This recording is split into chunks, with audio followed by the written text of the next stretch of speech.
listening to the Pharmacy Podcast Network. The testimonials appearing in this podcast reflect individual experiences and individual results may vary. Cardinal Health does not claim, nor should the listener assume, that any individual experience recounted in this podcast is representative of what another consumer may experience.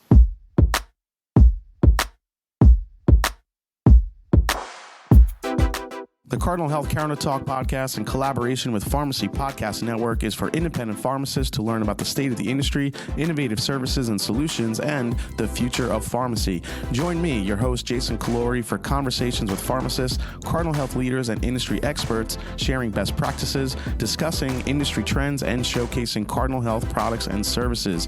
You can subscribe to the Cardinal Health Counter Talk podcast on Spotify, Apple Podcasts, and wherever you listen to your favorite podcasts. So good morning. Hi, my name is Kim Stokell, and I am with the Consumer Health Division at Cardinal Health.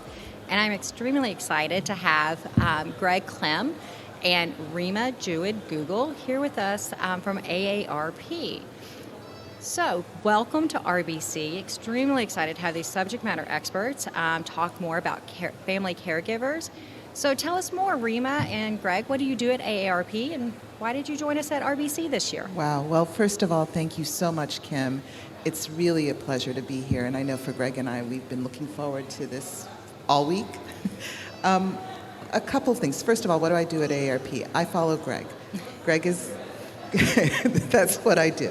No, I am the director of strategic partnerships at AARP, and in that vein, we look at the enterprise. How do we thread the needle across the various issue pillars that AARP has in the pillars of health, wealth, and self, and think about partnerships that can extend and amplify our reach as a wise friend and fierce defender. And Greg? Yeah, thank you again, Kim. The setup is fantastic. It's a beautiful place, and I love Boston. Yeah, I mean, to follow what Reema said, we are constantly out looking for opportunities that would enable us to expand our social mission and amplify the work that we're doing. And so RBC and you all, Cardinal Health, has given us a great opportunity to talk about that mission in a different way. And as Reema mentioned, we talk and focus on, from a strategic objectives perspective, about 13 different issue areas at AARP. Wow. So things like financial security, things like healthcare, things like brain health. But one of the biggest issues that we focus on is caregiving. And that's what really brings us to RBC this week, is to talk about opportunities for education and delivery of resources around the caregiving space.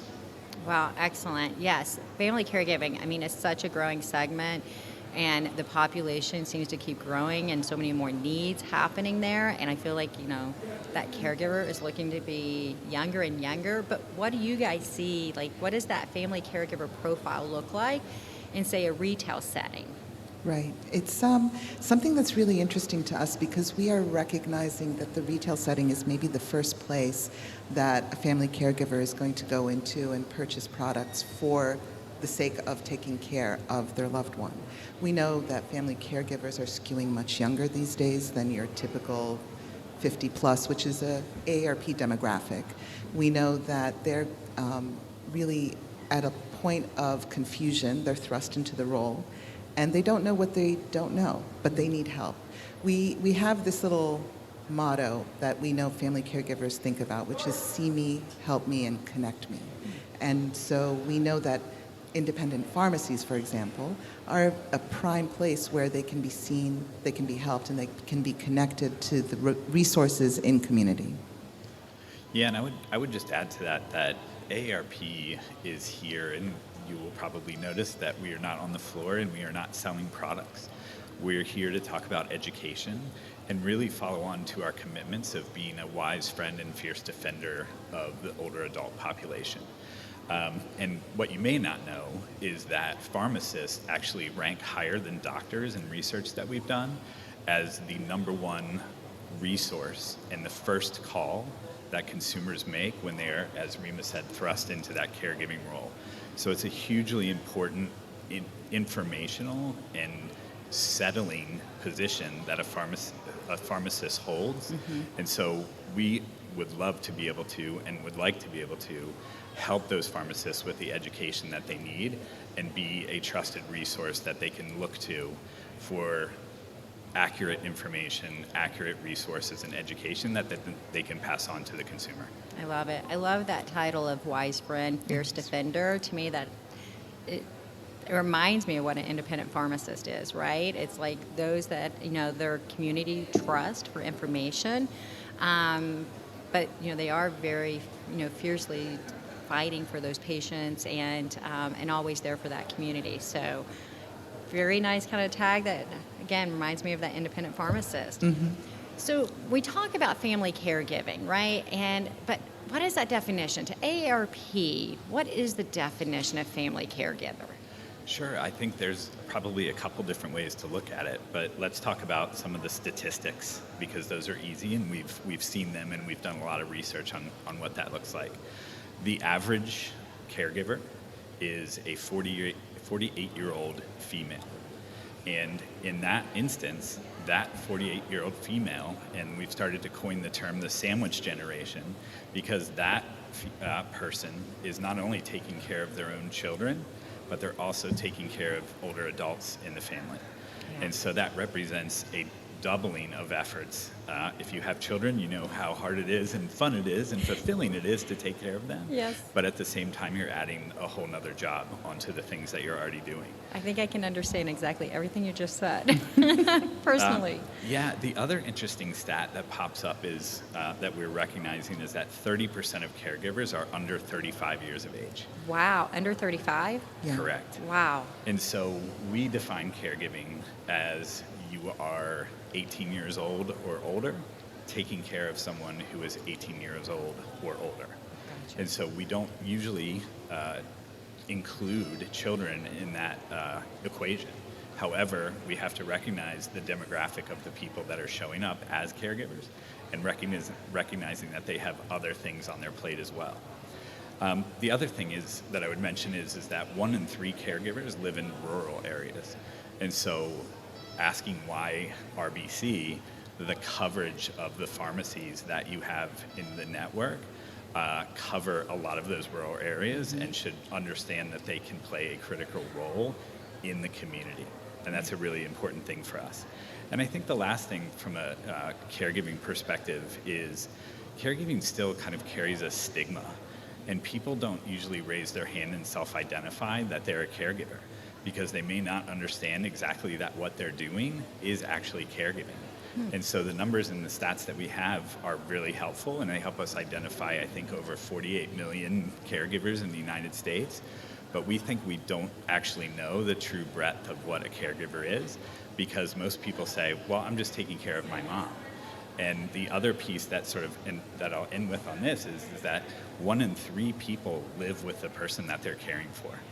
So when you think about all of those things combined, you can think about some of the stresses that come with being a caregiver. Oh, wow, that's interesting. So you guys recently released a report entitled Valuing the Invaluable that provides a real perspective on the human impact of family caregivers. So what are some of the key insights coming out of that report? I mean, one of the biggest things that is kind of mind-blowing is that when you think about 48 million family caregivers. Such a large number. Such a large number, right? And then you think about what is that economic impact. We have measured that that's a $600 billion, with a B, wow, dollar impact in terms of both job loss, spend. For example, we know on average a family caregiver from these 48 million spends $7,200 out of their own pockets to take care of their loved one.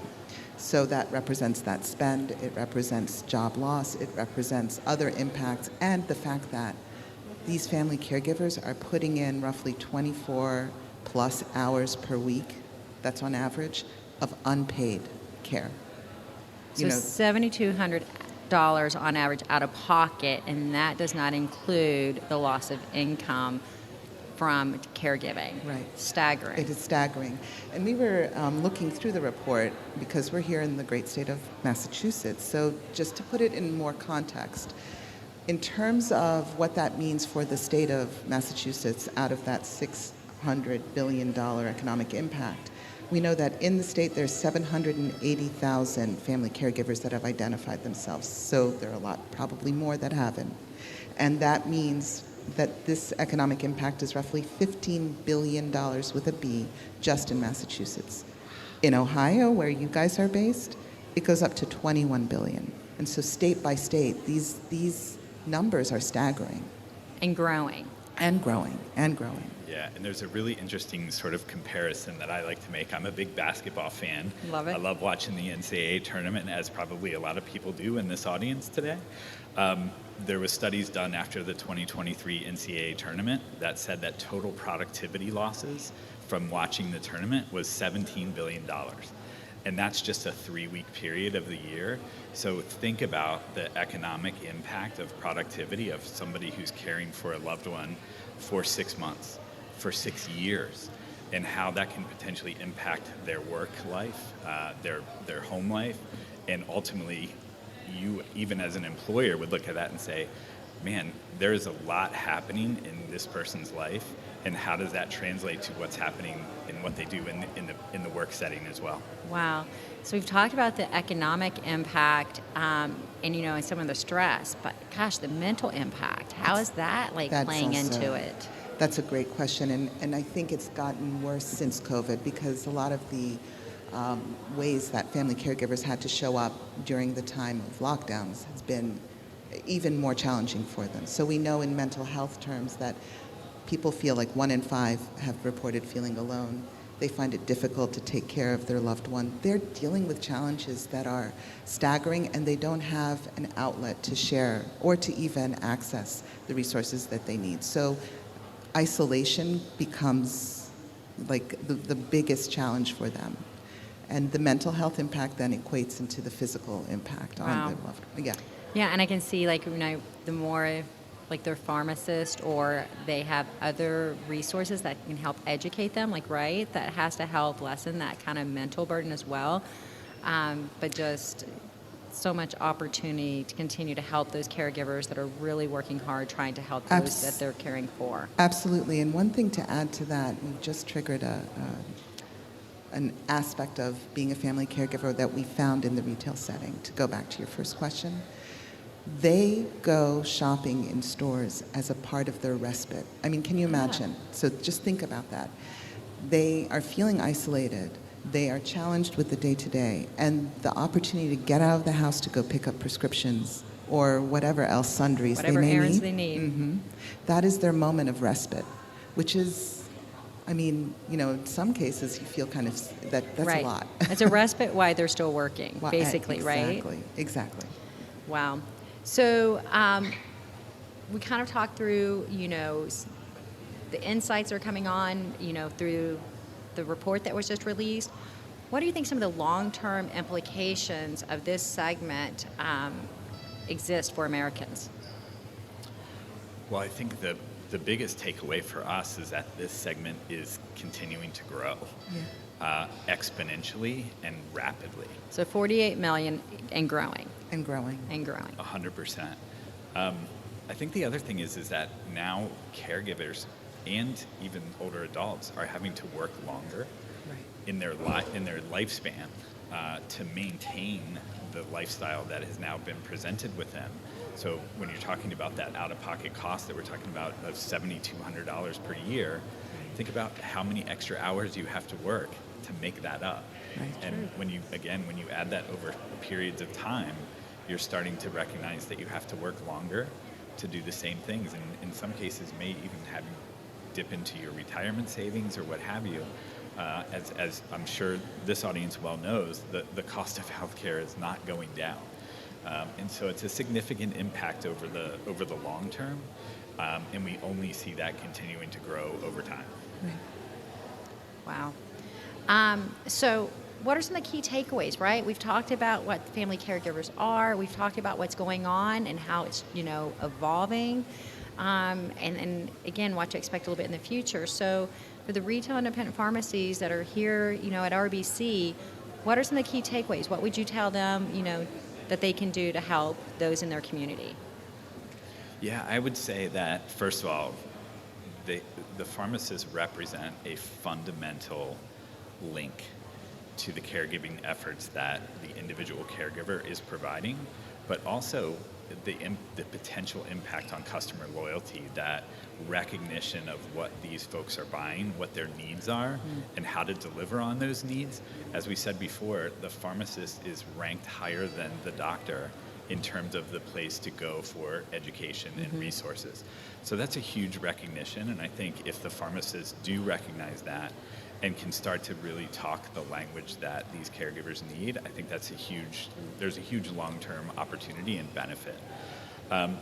I think the other thing is that there are more places to go. There continue to be more places to go to get that information. And one page that AARP has created is a web page that is focused on caregiving specifically. And it's very simple to get to, and it's aarp.org/caregiving. And there you can find the value in the Invaluable, as you spoke of before, and other caregiving resources that we present over time and put a lot of money, research, and time and effort into to build, so that there's a place you can go to get that education. Oh my gosh, sounds like a great resource anybody could go to anytime and just find out some more information. Maybe even specifically to a question that's coming into their pharmacist. So what a great resource. Any other opportunities? Yeah, and I think also the work that we're doing with you, right? Yeah. So looking at how do we partner with consumer health, I know you have some plans this year, and we are here to help support that in terms of really channeling and curating the resources that could be helpful to your customer base. Yeah. So this, I think, is where we see the potential to figure out how to help the independent pharmacists understand these needs through through partnering with you, and then determining what else can be done and how else can we help family caregivers in the long run. Yeah, and I think I would add one more piece to that. We've talked a lot about the size and the scope of the independent pharmacies, over 7,000 locations across the country. And we talked about a single website to go to serve that. AARP also has 50 state offices where we are working on these issues at the local and community level as well. And we think they can be great resources for the pharmacist to reach out to, and they are welcome to reach out to our state offices to ask for advice, help. And the other piece that goes along with that is we've trained nationally over 60,000 volunteers who can assist in the delivery of education or resources. And we understand that the independent pharmacist is potentially one person, and they may need help in distributing that information or creating opportunities to deliver that information.